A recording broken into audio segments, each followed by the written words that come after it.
यार माना कि हमने इंटरनेशनल क्रिकेट नहीं खेली यार, लेकिन फर्स्ट क्लास तो मैं खेल चुका हूँ यार। इस तरह की बेज़ाब्तियां होगी जब टीम में, तो हम कैसे जीतेंगे भाई। अब मैं आपको बड़े आराम से और प्यार से समझाता हूँ, आज अपने ओरिजिनल स्टाइल में नहीं, बड़े प्यार से बात करूंगा आपसे।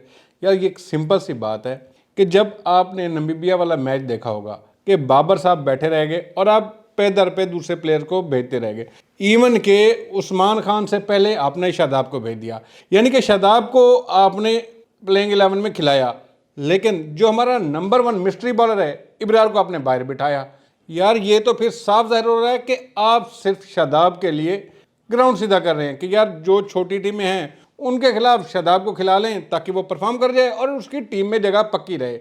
यार ये जब तक जाती पसंद ना पसंद रहेगी ना, तो ये तो रहेगा। अब आ जाते हैं, थोड़ी सी बात करते हैं बाबर पे। पहले मैं भी क्रिटिसाइज करता था कि यार बाबर क्यों नहीं स्कोर कर रहा, बाबर क्यों नहीं स्कोर कर रहा। मैंने उस पर इतना क्रिटिसाइज किया है, इतना कि आपकी सोच है, लेकिन अब मैं इस नतीजे पे पहुंचा हूं कि भाई बाबर का कोई कसूर ही नहीं है। लेकिन दूसरे एंगल में बाबर का कसूर है। भाई देखें, मेरी बात सुने, माइक हैसन ने ही आके उसकी गेम खराब की। T20 में सबसे ज्यादा रन बनाने वाला कौन? बाबर आजम। लेकिन अब मुसलसल 3 साल से वो बंदा नहीं चल रहा। यार फॉर्म होती है 1 सीरीज 2 सीरीज 1 टूर्नामेंट, और मुसलसल 3 साल से वो बंदा नहीं चल रहा। तो यहाँ पे सीधी सीधी बात है कि उसकी टेक्निक का मसला है, और उसकी टेक्निक खराब करने वाला कोई और नहीं, हेड कोच माइक हैसन है, जिसका सिर्फ और सिर्फ एक ही चीज पर जोर है कि strike rate, strike rate, strike. और हर प्लेयर पे वो उसने ये थोपा हुआ कि स्ट्राइक रेट आपका 170 से ऊपर होना चाहिए। अब नामीबिया वाले मैच में आप देख लें कि ख्वाजा नाफे ने कितनी क्लास से अपनी इनिंग का आगाज किया, क्या ही खूबसूरत शॉट खेला। लेकिन क्या हुआ कि अगली बॉल पर उसने वही स्ट्राइक के चक्कर में कि मेरा स्ट्राइक रेट नीचे ना जाए, गलत शॉट मार के आउट हो गया। तो भाई ये जब तक आप प्लेयर पर ये चीजें थोप कर रखोगे कि यार इसका आपने स्ट्राइक रेट के साथ जाना है, तो ऐसे नहीं चलेगा।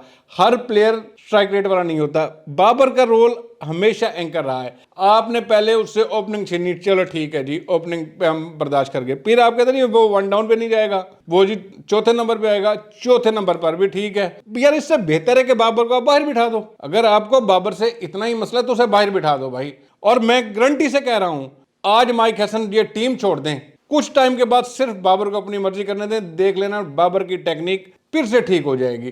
क्योंकि अब देखिए कि जब भी बाबर आता है वो गलत शॉट मारते हुए आउट होता है। क्या कभी बाबर ऐसे आउट होता था? ये वही बाबर है ना जो कि 1 साइडेड करके इंडिया को हरा के आया था, जहां पे रिजवान और बाबर ने बगैर किसी विकेट के नुकसान के मैच अपने नाम किया था, 10 विकेटों से इंडिया को हराया था। तो भाई अब क्या हो गया बाबर को? भाई उसकी टेक्निक खराब हो गई है, फॉर्म का कोई मसला नहीं, और उसकी टेक्निक खराब करने वाला और कोई नहीं, माइक हैसन है।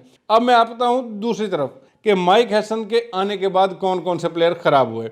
भाई Shaheen Shah Afridi premium fast bowler थे, वो फारिग हो गए। उसके बाद आप आ जाए इस पे अपना रिजवान को उसने बाहर किया, जो कि दुनिया का बेहतरीन विकेट कीपर था। यहां पे भी ठीक है। क्या वो सिर्फ अपना वही के आके उसने 2 इशारे करने हैं बाहर से और मैं ये कर लूं?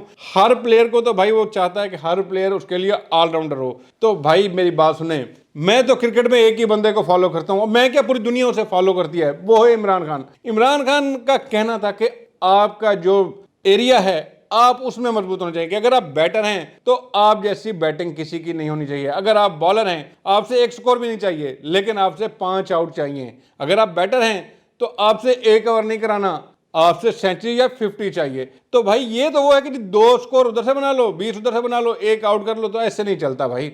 या तो ऑलराउंडर प्रॉपर ऑलराउंडर होते हैं, ये नहीं कि एक मैच में चल गया तो दूसरे में ना चला। यही शादाब तो जो नामीबिया के खिलाफ तो चल गया, लेकिन इंडिया के खिलाफ वही उसकी फुल टॉस बॉलें।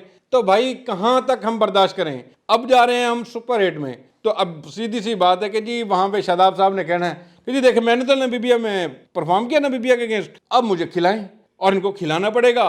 और न्यूजीलैंड के अगेंस्ट ये फिर पिटेगा। सीधी सी बात कर रहा हूं कि भाई सिंपल सा फार्मूला है कि बैटर को बैटिंग करने दो और बॉलर को बॉलिंग करने दो। ये जो आधा तीतर आधा बटेर वाला फार्मूला है ना माइक हैसन का, मेरी समझ में तो नहीं आता। अगर आपकी समझ में आता है तो कमेंट्स में अपनी राय जरूर दीजिएगा।